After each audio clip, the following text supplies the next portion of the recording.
What's going on, guys? It's Kyle here. Um, Another discussion video I want to talk about. Check out all my other videos and keep up to date on if any of my new subscribers, check out my playlist. So I have a ton more K-pop videos. The way I have my page set up, you have to click on playlist and I'm automatically there as soon as you get on my home page. But anyway, this is a discussion I kind of want to talk about, and that is K-pop over-flooded with too many K-pop idols, or groups, singers, whatever you want to refer to them as. Now I'm just going to get my thoughts and opinions on this. In my opinion, yes. I think K-pop is, or the K-pop industry is overly flooded with too many idol groups. For me, when I first started watching K-pop 10 years ago, the only artists I followed and watched were, Rain, Seven, One Time, Finkel, SES, Shinhwa, TVXQ, BoA. That's it. Those are like the only artists. And then until, as years pass, then you start to add like the Big Bangs and your Wonder Girls, 2PMs, and Sonichi Days. But other than that, before like those guys came forward, those were only first generation K-pop artists I listened to. But now in the second generation of K-pop, or K-pop stars, since that 2009 mark, I would say, even more so now, this year in particular, K-pop idol groups are just coming out the woodworks like a factory. It's a bit ridiculous and kind of overwhelming. For me, there's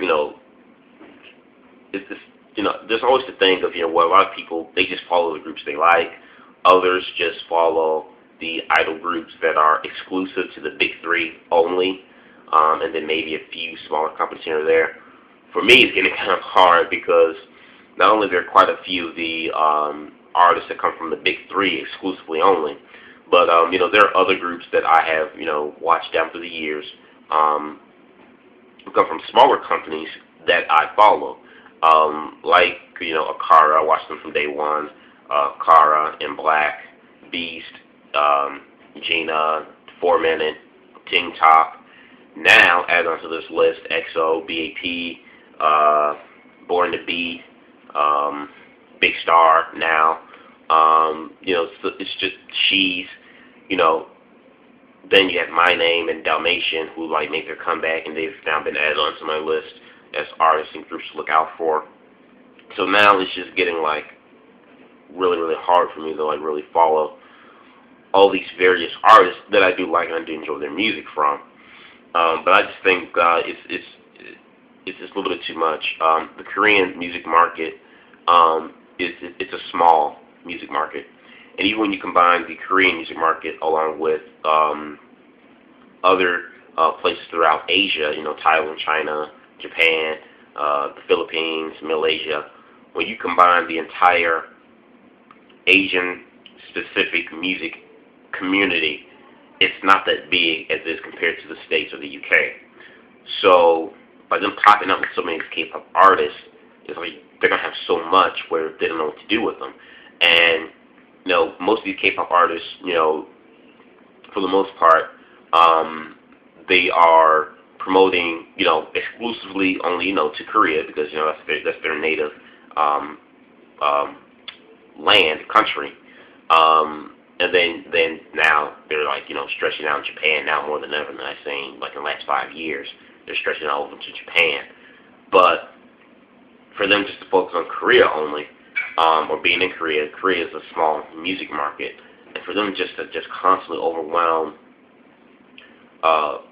with this so many idol groups that are coming out like pretty much every week. It seems like every other week there's a new artist or new group that are coming out. It's a bit overwhelming in general. It's a bit overwhelming for the fans to follow all these artists, although you don't have to follow them if you don't want to, because now it's just getting to the point where some K-pop fans aren't even giving these guys a chance. Like, you know what? They're coming with too many. I can't keep up. Too many names to remember. Just skip it. I'm gonna to stick exclusively to the big three main artists, the artists that are exclusive to the big three companies. It's getting to the point now where now they have music shows more than ever that I've ever seen in K-pop. When I watched K-pop years ago, the only music shows you had were Music Bank, which were pretty much the main music show. But you had your Music Bank, your NKO, your Music Core, and M Countdown. Like, that was just pretty much it. Well, Music Core wasn't out at that time. Music Core didn't come out for maybe 2003-ish. But, at least I didn't know this until 2003-ish. But still, you didn't have that many music shows. Now you have so many more music shows now. You have Show Champion. There are quite a few others too. K-pop Wave, I think is what it's called. There's so many other shows now to accommodate all these various groups. And so because of that, there's so many groups that are coming out. The music shows have to shuffle a lot of these artists around. So instead of saying, some of the smaller talent that you may like, say like a Teen Top, they're not going to be on the shows every week because these companies, so many groups coming out, they have to take Teen Top out and accommodate and put someone else in, and they have to keep rotating because there's just so many. The only ones that really stay on a consistent basis week after week on music shows are the artists that come from the big three companies. But if you're not from the big three, you're not going to be promoting on the show every week on every show. And that could be very hard for a group that's trying to become well known, that does not have the big, huge marketing machine behind them, like the big three companies. And it's hard, and it becomes hard for them to promote their album and so on and so forth. Also because they come out with so many of these K-pop artists, the concepts, the music aren't really on par and really are not that great. The music video quality are end up being cheap because of low budget. They're just trying to get them out really quick. The music quality and the music isn't that good or on par. They're very forgettable and mediocre. They're just plain crappy. I think the K-pop music scene is really overwhelmed with just so many. I think a lot of them are doing this is because they're seeing the popularity with K-pop in the last 2 years in particular, going global with international fans. So they're really just trying to, they see this as a cash cow. And instead of just seeing it as a cash cow, a way of making money, you also have to be smart about it. Because if you have, 1 million people with the same thought as you do, 9 times out of 10, people aren't going to really pay attention to your product. It's going to be hard for you to market your product with 1 million other people have your exact same thought and idea, and they're trying to get their stuff out there. So the K-pop industry has become really, really tough. This year I'd say is the best year of K-pop music in general. Not only with the comebacks, but also the rookies this year have been very impressive, from all the boy bands to some of the few girl bands that are and yet to come out. But I just think that the music scene is just overwhelming. I think if you're a K-pop artist that came out between 2006 to 2000, maybe 9-ish, you're pretty much okay.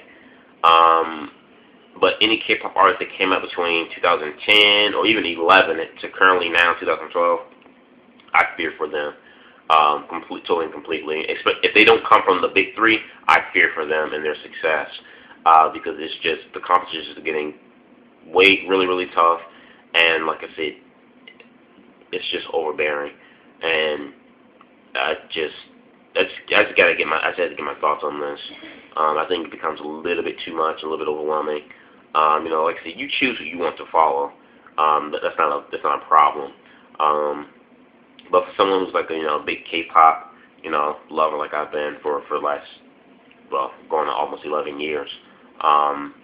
You like groups from the big and small. I like the underdogs just as much as I like some of the mainstream stars. And now it's just getting really hard to follow the career of all these artists and try to support them, and buying their albums or downloading their music. So you give me guys thoughts on this. Do you guys think that the K-pop scene is heavily overwhelmed and overflooded with too many idol groups? In my opinion, I think what I think they should do is like have groups, like they should make like a new type of law or something now, because like this is getting a little bit ridiculous. They should make a law where they could like you can only debut a new group or groups like every 5 years or something like that, every 4 to 5 years. So, say like groups like Big Bang, Sonichi Day, Wonder Girls, 2PM, groups like that debuted in that 2006, 2007 mark, they should just, even though their spot solidified and secure because they didn't come out at a time when K-pop was like just a big, huge tidal wave of so many artists coming out. I think that, they should kind of like make a law or a boundary or something where, new idol groups cannot debut until, after a 4 or 5 year period. Once that 4 or 5 year period is up, then you can debut groups. And then once those groups debut for that year, you start that 4 or 5 year band again, just to kind of keep things at a minimum from debuting so many groups, as well as keep the current K-pop artists, keep them thriving, and and keep going, and marketing, their music and keeping them thriving, and to maintain their popularity stats. I would say to help maintain their popularity stats, and to not have it be so confusing for the fans to follow, and to make it also easier for these music shows as well that has these various singers and stuff perform on television. I think it would just make it just so much better if they would like to do something like that. Kind of put an end to all this crappy stuff. But anyway, let me know what you guys think about this topic. Subscribe. Peace.